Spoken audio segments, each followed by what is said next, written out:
Hi everybody, my name is Jim with Fulman Adventure Club, and I'm really excited because I get to share one of my house projects with you that I've been working on for about 2 years now. This is renovating and restoring this incredibly messed up deck. As you can see from this image, it was just a horrible project, full of weird, complicated twists and turns, and I wanted to be able to share it with you guys. I had to do this over 2 years in little sections because of the price of wood during COVID and my time, etc. So I kind of did it in sections and recorded it the best I could. But I'm excited to share it with you guys. When I did the research on how to replace a wooden deck on a metal frame, because this deck has a tube welded metal frame with metal railing, just all the decking was completely destroyed, as you can see, as you saw in the last picture. I didn't find a lot of information on that, so I thought it'd be fun to share this process with you guys because that was a weird one. Now, where we live, we have no permits, no codes, none of that stuff required because we are unincorporated. We do not belong to a city or a village or anything like that. We are out here on our own. Surely you can't be serious. I am serious, and don't call me Shirley. So I was able to pretty much do this any way that I wanted, and I'm sure you guys might have some stuff to say about what I did, and that's okay. It works for me. It's quite structurally sound now, and I can't wait to share this like adventure with you guys because this was an adventure. It was a crazy build.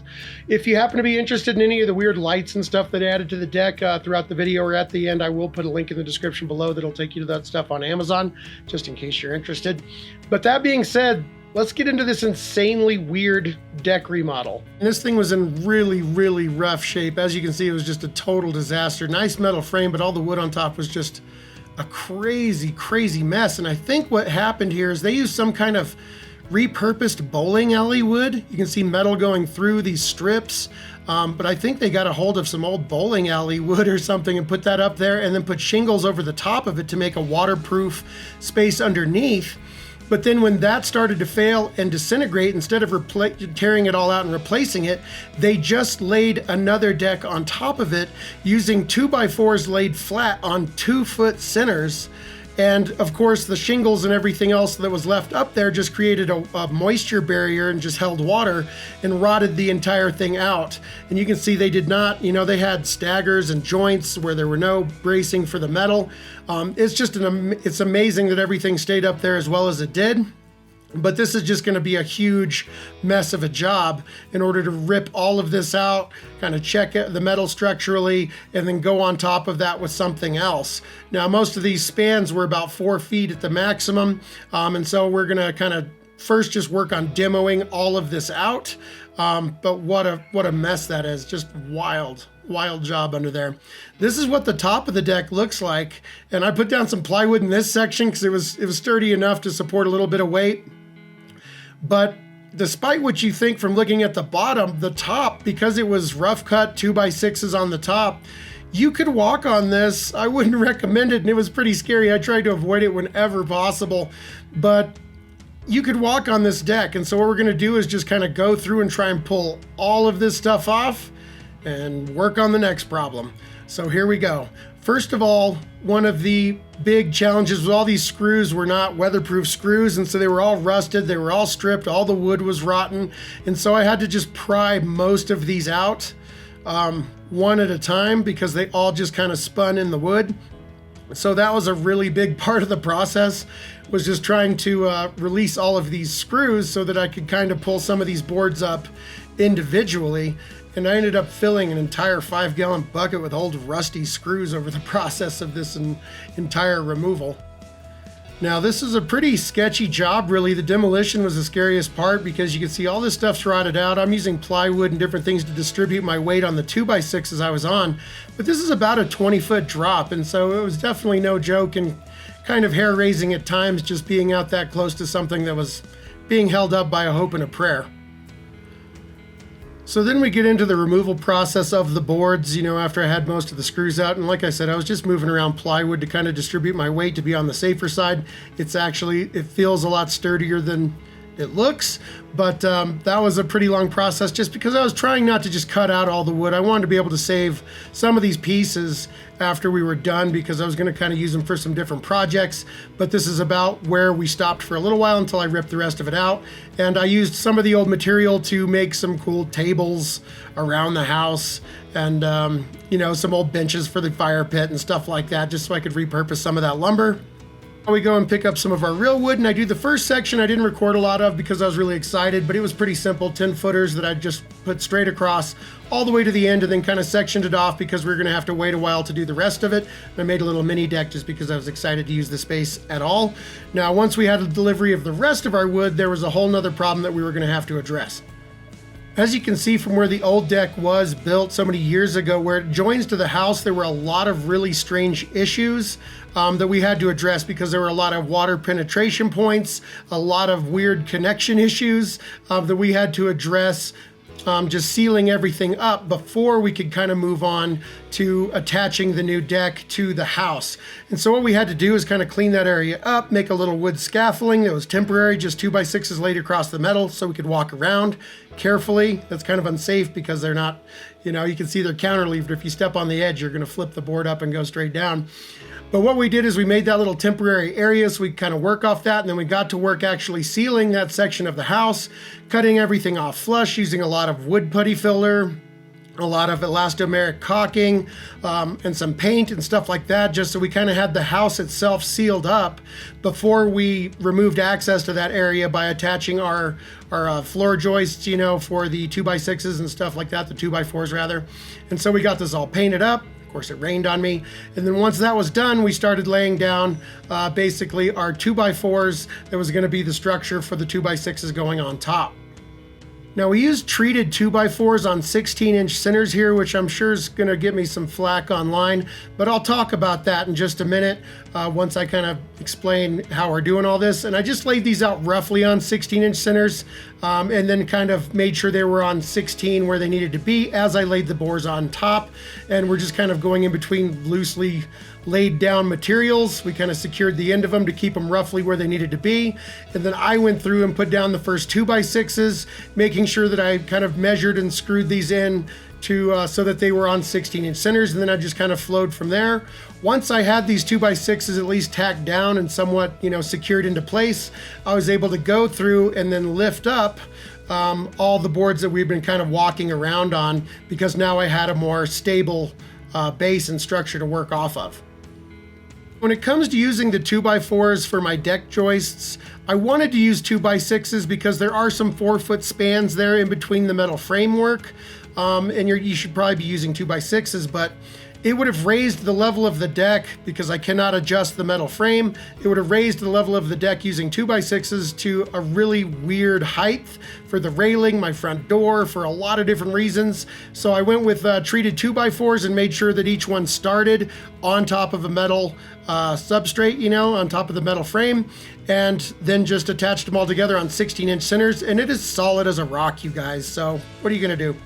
So now it's just really a matter of kind of going through, getting all the 2x6s and checking the spacing in between my deck joists and kind of just tacking these down with screws. Here we have to lift up the metal railing. Once I cut it off from the frame, it used to be welded to it.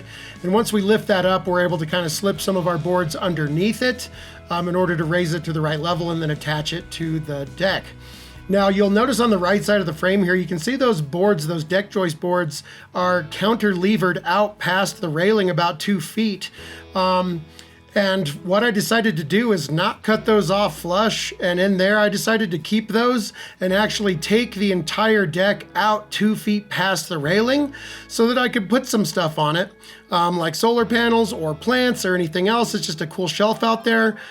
And I'll show you that a little bit more here in just a second and how that all turned out. But this is what we kind of ended up with after we were done with most of the decking out here. It's going to look a little bit like this, but I still was when it was completed. If you see me, I'm 6'5", and this just seemed way too low to me and still a little unsafe. So I decided to add some wood to that with 4x4s, 2x6s, make a more traditional railing, and use the metal railing that existed just as kind of the lattice work that's going to keep animals and kids from being able to squeeze through there. So I added a lot of height to it, structure, and made it look really, really nice.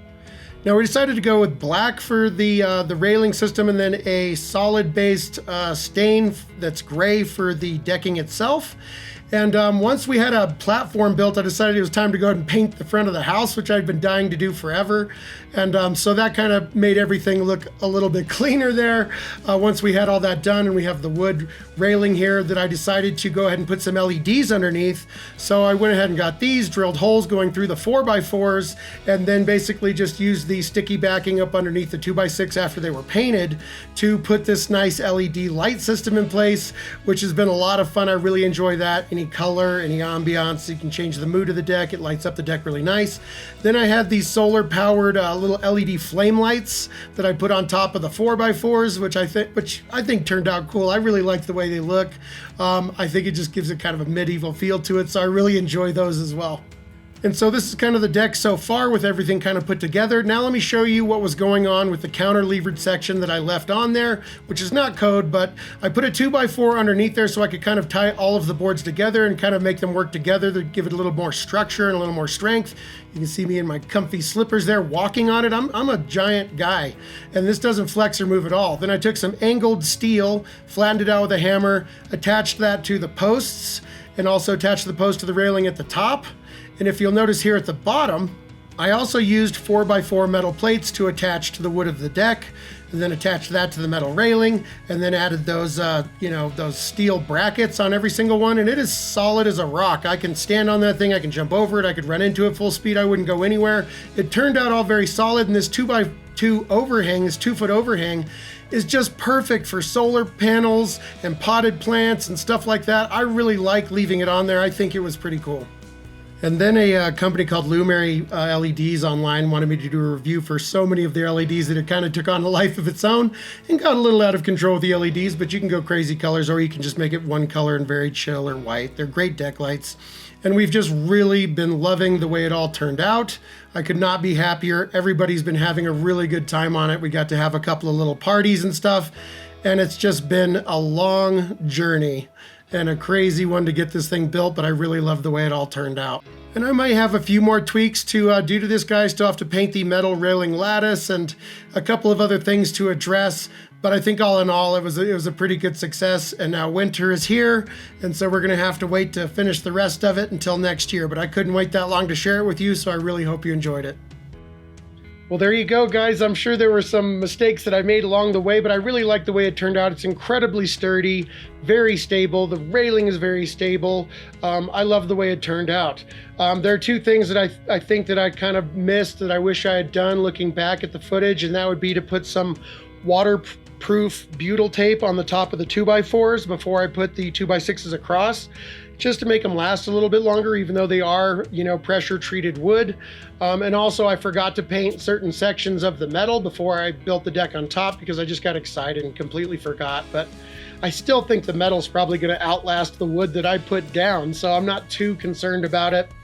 Also, you're supposed to stagger your boards when you do a deck traditionally, and that means you have a 6-foot, an 8-foot, a 10-foot, a 12-foot, and that way you have breaks in the boards at different spots, and they're all over the deck, so you don't have that solid line going down. But the reason that I did that is, first of all, because I had to buy wood in different chunks as I could afford it, as I had time, price of wood, and blah, blah, blah. And then also I did have some friends that came to help me during this project, but for the most part, the majority of this I was by myself, and I had to do it in a way where I could do it in sections safely as possible, even though safety on this job. But that's just the way I had to do it. And I have to say, I'm not too, it doesn't bug me that much having the two breaks in the wood, the lines going down it. But other than those three things, I think it turned out incredibly well. It's very sturdy, and we've really been enjoying it. All the LED lights and stuff, I'm a sucker for LED lights. And if you guys are interested in any of that stuff, which I've really been enjoying, I will put a link to those for Amazon in the description below in case you're interested. Also gonna be, we've been having a lot of fun having movie nights out there. With a projector, so I'm probably going to do a video on like a permanent install for a projector system out there, because we've been having a lot of fun doing movie nights out on the deck, and that might be fun for you guys as well. And I hope that helped you out for anyone that's trying to do some insane project where you put an old deck over an old metal frame. I couldn't find anything like that, so now at least there's this to give you an idea, and maybe some courage to try and tackle it, because this was just insanely complicated all the way through. but it turned out really, really well. So I think that about wraps it up. My name is Jim with Full Moon Adventure Club. If you liked the video, please like, share, subscribe, guys. That really helps me out. And until the next video, thank you so much for watching, and happy camping.